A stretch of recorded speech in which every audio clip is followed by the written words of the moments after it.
Hi, welcome back to my channel. எல்லோரும் எப்படி இருக்கீங்க? இன்றைக்கி நம்ம சூப்பரான ஒரு ஸ்நாக்ஸ் ரெசிபி தான் பார்க்க போகிறோம். வாங்க பார்க்கலாம். சக்கரவள்ளி கிழங்கு இதை நல்லா வாஷ் பண்ணிவிட்டு குக்கரில் ஒரு விசில் விட்டு எடுத்துக்க போகிறோம். இப்போது இந்த கிழங்கு நல்லா வெந்துருச்சு. இந்த தண்ணியை வடிகட்டிட்டு இதோட தோலை உரித்து எடுத்துக்கலாம். இப்போ இந்த கிழங்க உதிர்த்து எடுத்துக்கலாம். இப்போ ஒரு பவுல் எடுத்துக்கலாம். இதில் நான் மைதா மாவு எடுத்துக்கிறேன். நான் ஒரு 5 ஸ்பூன் எடுத்துக்கிறேன். மைதா மாவு இல்லைன்னா கோதுமையிலையும் செய்யலாம். இதை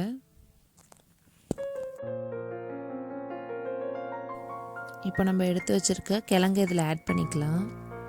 இது கூட தண்ணியெல்லாம் சேர்க்க வேணாம். இந்த கிழங்க வச்சே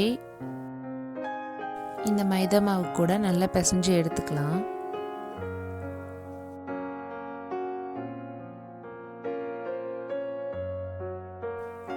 இப்போ இது கூட நான் சுகர் ஆட் பண்ண போகிறேன். ஆல்ரெடி இது ஸ்வீட்டாக தான் இருக்கும். இந்த கிழங்குல கொஞ்சம் ஸ்வீட் கம்மியாக இருக்கனால நான் கொஞ்சம் சுகர் ஆட் பண்ணுறேன். உங்கள் தேவைக்கேற்ப நீங்கள் ஆட் பண்ணிக்கோங்க. சுகர் இல்லைன்னா நாட்டு சக்கரை கூட ஆட் பண்ணிக்கலாம். அது கூட இதுக்கு தேவையான அளவு உப்பும் 1/4 டீஸ்பூன் சோடாவும் ஆட் பண்ணிக்க போகிறேன்.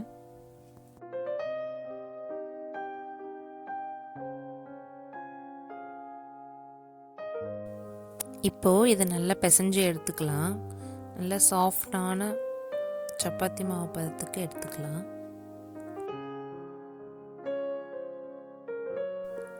ஈவினிங் டீ டைமுக்கு இது ஒரு நல்ல ஸ்நாக்ஸாக இருக்கும். எல்லோரும் கண்டிப்பாக ட்ரை பண்ணி பாருங்கள்.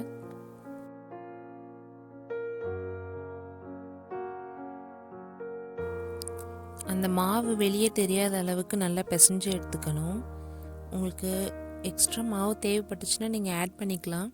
இல்லைனா இதிலேயே நல்லா பிசைஞ்சு எடுத்துக்கோங்க. கிழங்க விட மாவு அதிகமாகிடக்கூடாது. அது ஒரு பைண்டிங்காக தான் நம்ம மாவை ஆட் பண்ணுறது. கிழங்கு தான் அதிகமாக இருக்கணும்.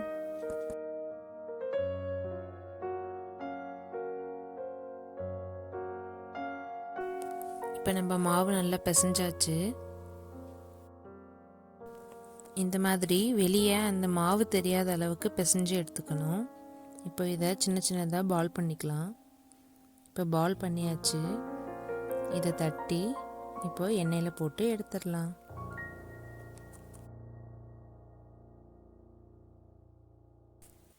ரொம்ப மொத்தமாக தட்டிடாதீங்க, அப்புறம் உள்ளே வேகாது.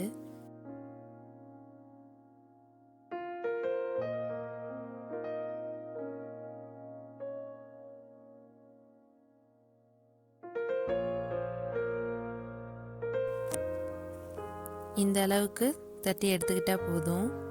நல்லா புஃப்னு பூரி மாதிரி வெந்து வரும். இப்போ வாங்க நம்ம எல்லாத்தையும் தட்டி எடுத்துக்கலாம். இப்போது எண்ணெயில் போட்டு பொரித்து எடுத்துக்கலாம். மீடியமான ஹீட்டில் வச்சுக்கோங்க. நல்லா எண்ணெய் சூடானதும் போட்டு பொரித்து எடுத்துக்கலாம்.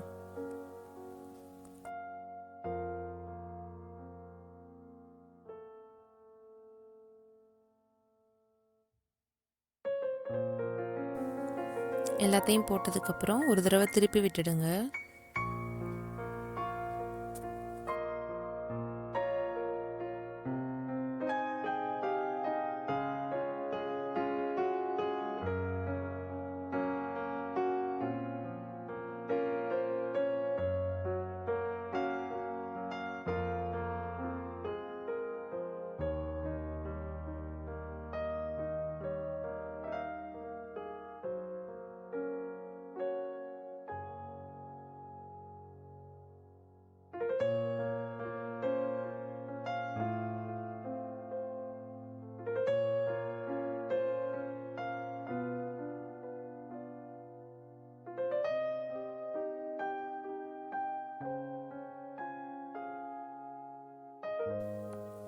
எல்லாமே நல்லா புஃப்னு பூரி மாதிரி வந்திருக்குல்ல. இப்போ இது நல்லா கலர் மாறிடுச்சு, வெந்திருக்கும். இப்போ இதை எடுத்து வச்சிடலாம்.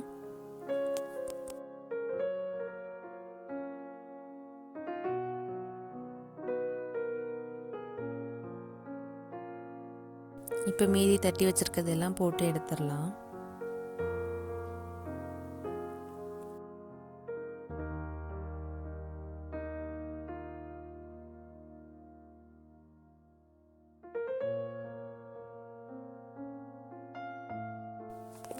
அவ்வளோதான், நம்மளோட ஸ்நாக்ஸ் ரெடி ஆயிடுச்சு.